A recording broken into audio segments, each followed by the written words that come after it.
Informativo local. Televisión de Cerceda.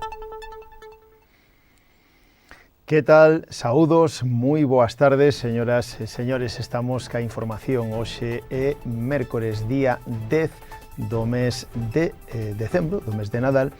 E imos na radio e na televisión municipal de Cerceda a falarlles de temas de actualidade. Por exemplo, poden anotarse a carreira San Silvestre de Cerceda, segunda edición. Lembramos todo o que haberá dentro da programación do Nadal organizada polo Concello.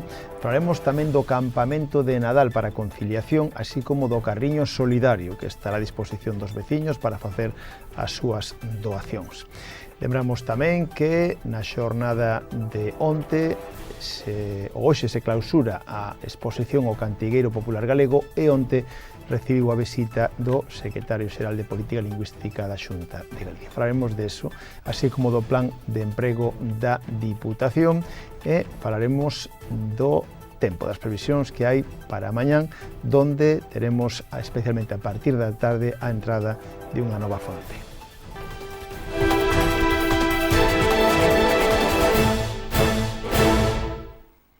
Comenzamos a crónica da xornada falándolles da segunda San Silvestre Concello de Cerceda, que vai a ser o domingo, día 4 de xaneiro. Nada máis comenzar o ano 2026, a primeira fin de semana, o domingo se vai a celebrar o día 4 de xaneiro a primeira, ao mellor dito, a segunda San Silvestre Concello de Cerceda.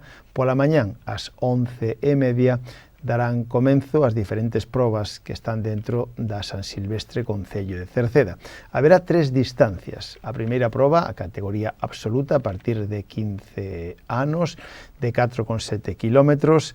Logo haberá outra proba para os máis pequenos, de 5 a 9 anos, a proba silvestriños, de 100 metros, e a proba a silvestrados de entre 10 e 14 anos, de 800 metros. As inscricións están abertas, poden anotarse en ccnorte.com.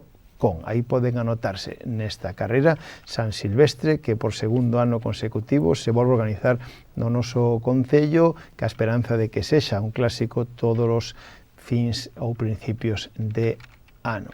Está organizada pola OCR Cerceda, lembren que dirixe Álvaro Sánchez e que organiza tamén a proba máis, en este caso, numerosa deportiva dos últimos anos, como é a Poseidón Reis, e tamén en colaboración co Concello de Cerceda. Paralelamente a esta San Silvestre, tamén se recollen alimentos non perecedoiros para o Banco de Alimentos do Concello de Cerceda. Chámase Operación Kilo, e así se recolla o dorsal para participar. Se aportará tamén en este caso, se aportará máis que a Operación Kilo, todo aquel que queira depositar algún, como decimos, alimento non perecedoiro para o Banco de Alimentos do Concello de Cerceda, facendo un chamamento á solidaridade dos participantes. Eso será o 4 de xaneiro do próximo ano, segunda San Silvestre Concello de Cerceda. Xa poden animarse e anotarse. E tamén o Concello programou varias actividades. Lembren, insistimos nelo, que o encendido das luces xa está dende finais do mes pasado. Luces nos campos da Feira de Cerceda e da Silva, por algunhas rúas do Concello, e ademais, no campo da Feira de Cerceda, está exposto un poboado, en este caso un poboado de Nadal, feito por Esther e Ramona, de Esther Rei Eventos, en concreto Anomar, é a artista que elaborou. Esta artista larachesa fixo tamén un nacemento en xebre que está exposto na casa consistorial e que pode ver toda aquela persoa que se achegue ao Concello. Mais adiante, a semana que ven, o xoves, día 18 de decembro, vai a visitar Papá Noel. Vai a estar un ano máis Papá Noel en Cerceda con agasallos para os máis pequeniños. Estarán primeiro na escola infantil Os Pillabáns, pero tamén irá ao Colexio Cruce e ao Colexio Celso Emilio Ferreiro para rematar cos maiores en este caso, centro de día e fogar residencial. Tamén percorrerá algúns establecementos comerciais. Eso será Papá Noel o xoves 18 de decembro. E o día seguinte, o venres día 19, hai Maxa, o espectáculo de Maxa con Cayetano Lledó. Traerá o seu espectáculo un show increíble ás 6 da tarde do venres 19 no Auditorio Municipal de Cerceda con entrada gratuita. E o martes día 23 hai actividade musical, hai música tradicional co grupo Tres Pesos de cando os animais cantaban, ese é o seu especial musical, e que será ás 6:30 do martes 23 no Auditorio Municipal de Cerceda tamén con entrada gratuita. E para o domingo día 28 a maxa, de novo espectáculo de maxa de Joshua Kenneth. Isto será ás 12:30 do mediodía no Auditorio Municipal de Cerceda o domingo 28, insistimos, con entrada gratuita. Logo queda pendente a cabalgata e a recepción dos Reis Magos, que vai a ser o 5 de xaneiro, horario da cabalgata prevista para as 4 da tarde, con un percorrido polo Concello, e logo recepción sobre as 7:30 no Auditorio Municipal de Cerceda. Neste Nadal, como nos últimos, o Concello de Cerceda programou un campamento de Nadal, unha alternativa para a conciliación da vida familiar e laboral daquelas familias, aquelas persoas que o precisen, pero tamén actividades para facer ao longo do Nadal para nenos e nenas. Este campamento do Nadal ten o prazo aínda aberto e vai a comenzar do 22 de decembro ao 7 de xaneiro, polas mañáns de 9 a 2, será no Centro Cívico no Pabellón Municipal en Cerceda e será na Silva no Colexio Celso Emilio Ferreiro. As inscricións estarán abertas, lembren, ata o 16 de decembro. Poden facelo por rexistro presencialmente na planta baixa da Casa do Concello polas mañáns de 9 a 2 ou a través da sede electrónica na web municipal www.cerceda.org. O precio desta actividade é de 50 euros e de 30 euros para o segundo irmán. Van a realizar actividades lúdicas adaptadas ás diferentes idades de ámbito cultural, xogos, manualidades, obradoiros de cociña de Nadal, etc. Se queren ter máis información, poden chamar o teléfono 981 68 50 36. En estas épocas de Nadal, o Concello de Cerceda soe solicitar tamén a solidaridade dos veciños co carriño solidario. Dende a pasada semana ata o próximo día 15 deste mes de Nadal, está a disposición dos veciños uns carriños solidarios nos establecementos de alimentación do Concello. Aí poden doar e depositar a súa aportación de produtos alimenticios non perecedouros ou de aseo e de hixiene, tanto persoal como para fogar.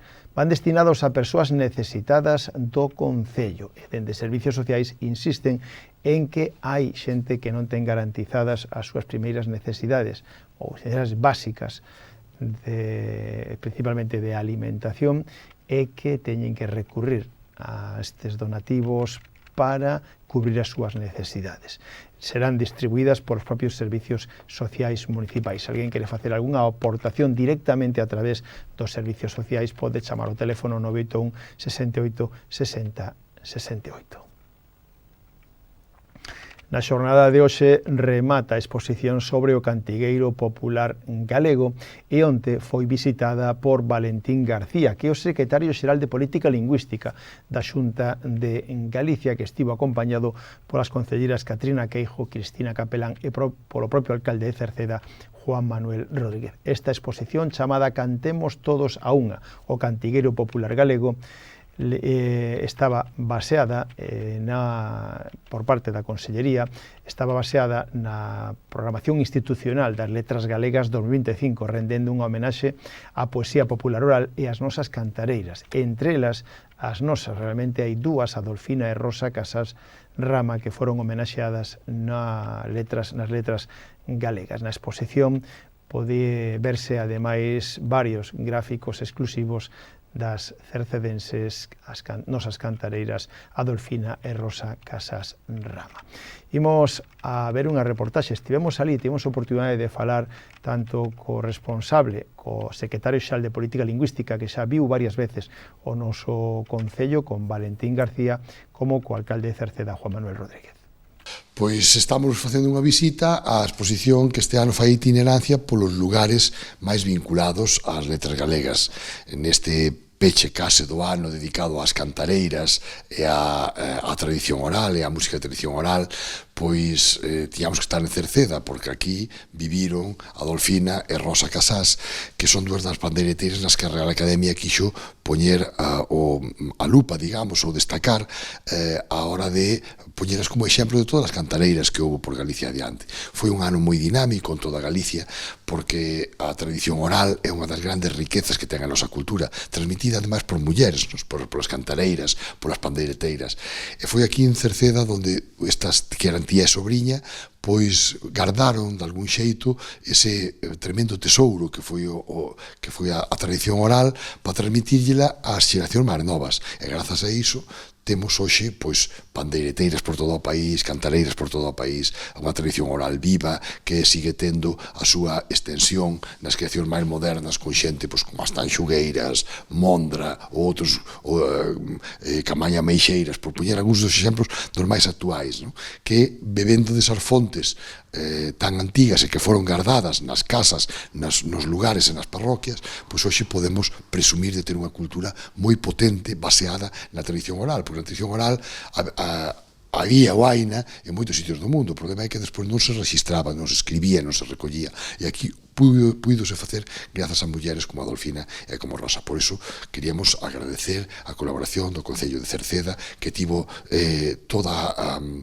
moitas iniciativas polo ano para honrar de algún xeito a estas veciñas que agora pasan a formar parte da nosa historia e son persoas ilustres na promoción do galego e da literatura oral, aínda que elas non o soubesen nunca probablemente, porque isto é así, pero sí poñelas en valor agora, sobre todo para que as xeracións máis novas vexan nelas pois un exemplo de como hai que guardar, como hai que transmitir e como hai que facer esa transmisión interxeracional.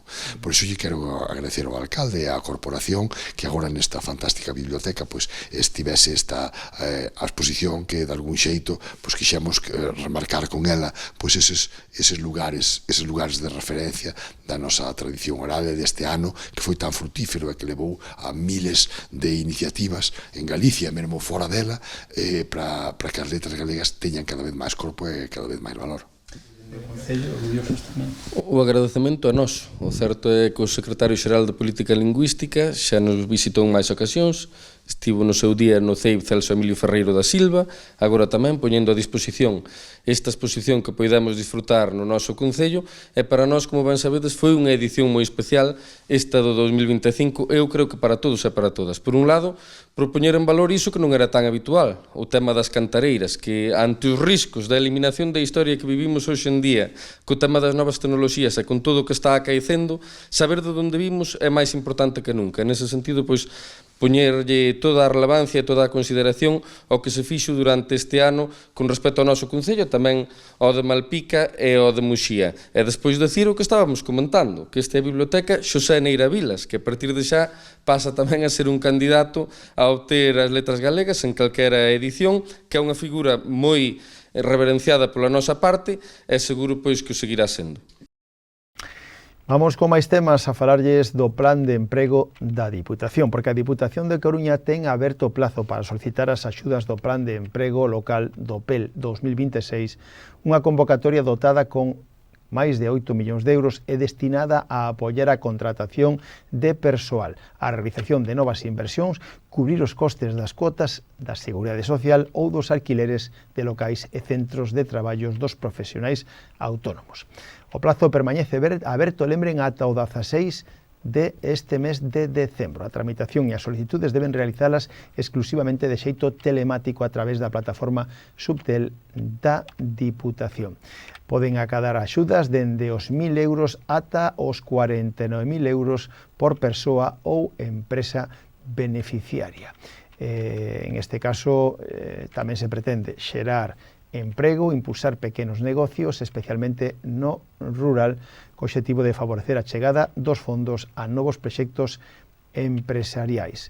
A principal novedade desta convocatoria é que se incorpora na línea de autónomos a posibilidade de subvencionar as mensualidades de alquiler de baixos comerciais, naves, oficinas ou centros de traballo con unha axuda de entre 200 e 500 euros ao mes ata un máximo de 6.000 euros anuais. Ademais, se mantén a subvención das cuotas da Seguridade Social, unha línea que está dirixida os autónomos. Todas as axudas do PEL son compatibles entre sí.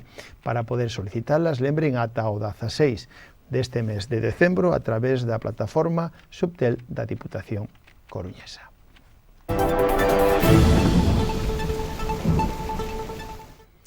Rematamos cas previsións do tempo para mañán xoves, especialmente na segunda mitade do día.